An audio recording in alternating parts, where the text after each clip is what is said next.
Here are some of the least effective excuses for speeding that I've seen used in court. Number one, I have to go to the bathroom. You know what? If you really have to go to the bathroom that badly, you could probably pull over at a business and find a location to use the washroom. Find a restaurant, find a gas station. There are places that you can go. It is not an excuse to be speeding.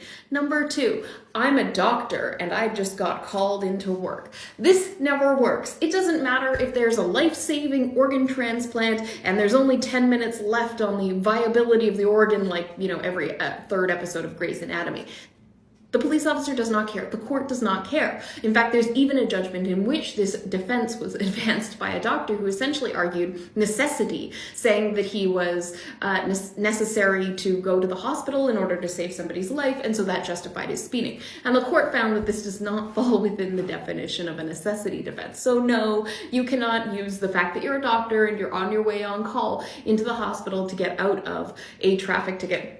And the third reason that's the worst excuse for traffic tickets and speeding tickets specifically that I've heard is, I was just going with the flow of traffic. There were other people going faster than me. You should have pulled them over. Look, questioning the officer's judgment at the roadside and telling them that the way that they conducted their investigation was wrong is not going to win you any favors. And it doesn't really matter whether other people were also committing the law, because it's still illegal for you to break the law. So even though other people may have been going faster than you, even though you were just going with the flow of traffic, if the flow of traffic is above the speed limit, then you can't really argue with the fact that you got a ticket. Now, are you more likely to be pulled over if you're going with the flow of traffic and if you're not the fastest car?